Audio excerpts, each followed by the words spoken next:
오늘은 염제, 신제, 염제의 신제란 제목으로 말씀드리겠습니다. 요한복음에 예수가 제자를 거느리고 사마리아 지방의 수가성을 지나다가 사마리아 여인에게 물을 얻어 마시는 이야기가 있습니다. 그때 예수는 자기에게 물을 대접한 사마리아 여인에게 물값의 점심소견을 말하였습니다. 점심소견이란 사람들로부터 대접을 받고서 글이나 말로 답례하는 것을 말합니다.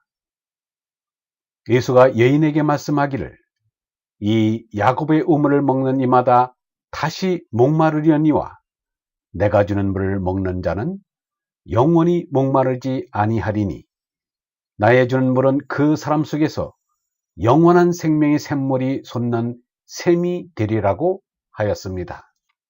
영원한 생명의 샘물이라면 하느님으로부터 오는 성령을 두고 하는 말입니다. 성령은 무한이유 영원입니다. 성령에는 모자람이 없습니다. 마태복음 5장 3절에 심령이 가난한 자는 이라는 말이 나오는데 이것은 번역이 잘못되었습니다. 성령을 간구하는 이는 복이 있나니 하늘나라가 저희 것이라는 게 올바른 말입니다. 잘못된 선고를 2000년 동안이나 몰랐다는 것은 말이 안 됩니다.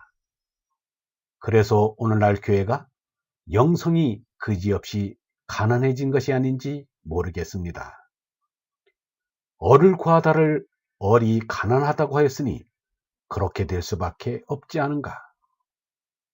그러나 내 마음속에서 성령이 생수처럼 터져 나온다는 것이 그렇게 쉽게 이루어지는 일은 아닙니다. 우리 이성으로는 하늘나라에 이르지 못하지만 마음에 제 나이 욕심이 비어지면 성령이 생수처럼 터져 나옵니다. 상대적인 이성은 상대를 넘어 절대까지 이르지 못하지만 절대는 상대 세계를 하여 경계가 있는 것이 아닙니다. 영문은 예수 석가에게서 샘솟던 성령이 자신의 마음속에서도 샘솟는 것을 겪었다고 이렇게 말하였습니다. 우리는 이 껍질, 몸을 쓰기 전 또 벗어버린 뒤에 어찌 될 줄을 모른다.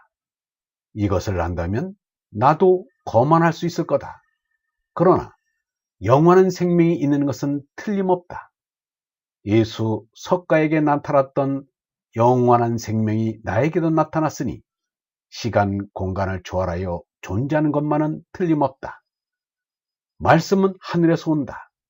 하늘에서 온 것을 열애라고 한다. 이따시 왔다. 진실하게 생명을 가지고 온다. 여여 불생, 내래 불멸이다. 여여하게 그대로 와도 나지 않고 와도 죽지 않는다. 불생, 불멸이다. 유영모의 이 신앙 고백은 자신이 성령의 나로 거듭난 사실을 밝힌 것입니다. 이것은 예수 석가가 체험한 그대로입니다. 예수 석가도 자신들이 체험한 것을 말하는 것이지 체험하지 않고는 알 수 없고 알지 못하면 말하지 못합니다. 성령으로 나는 것이 견성, 득도입니다. 구경이 깨달음에 이르면 성령이 나가 제 나를 다스려 인도해 갑니다. 유영문은 말하였습니다. 사람이 생각한다는 것은 신이 있어서 이루어진다. 신이 내게 건네주는 것이 거룩한 생각이다. 신이 건네주지 않으면 참 생각을 얻을 수 없다. 거룩한 생각은 신과의 연락에서 생겨난다. 육체의 욕망에 사로잡힌 사람은 못된 생각이 일어날 수밖에 없다. 생각하는 곳에 신이 있다고 염제, 신제를 한다. 그러면 생각이 신인가? 나로서는 모른다.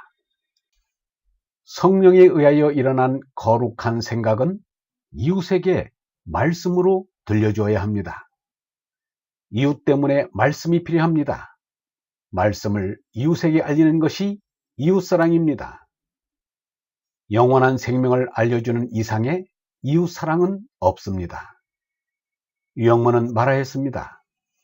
큰 성신, 곧 하느님이 계셔서 깊은 생각을 내 속에 들게 하여 주신다. 말씀은 사람 보고 한다. 사람과 상관하지 않으면 말씀이 필요 없게 된다. 따라서 산가닥에 말씀이 나오게 된다. 생각이 말씀으로 나온다. 정말 믿으면 말씀이 나온다. 말은 마루 꼭대기에 있는 말이다. 우리는 그 말을 받았음으로써 하느님을 안다.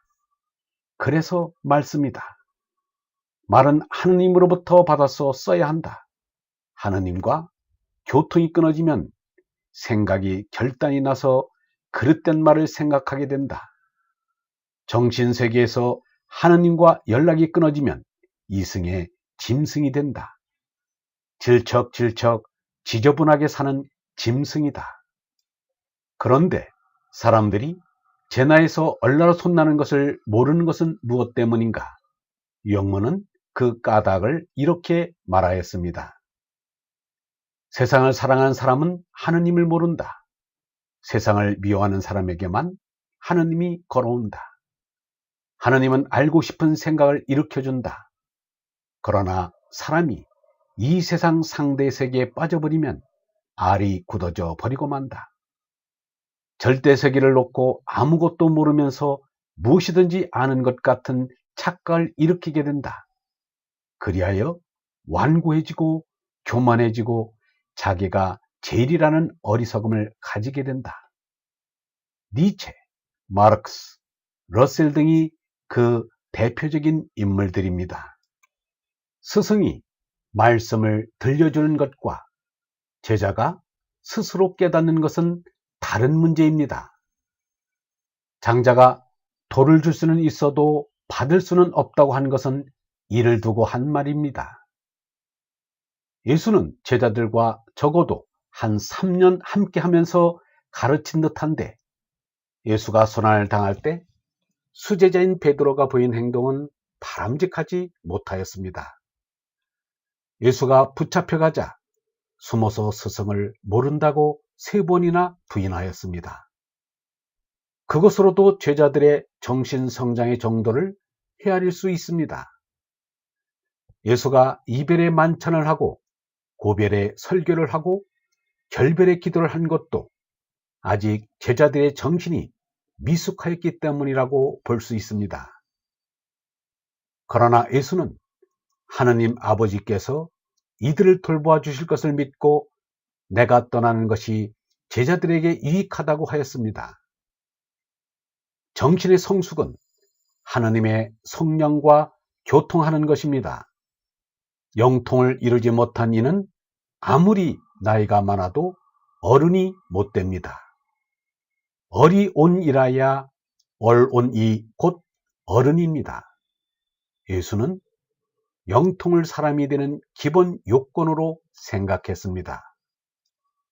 영성신학원 다석 아카데미의 하늘소리였습니다.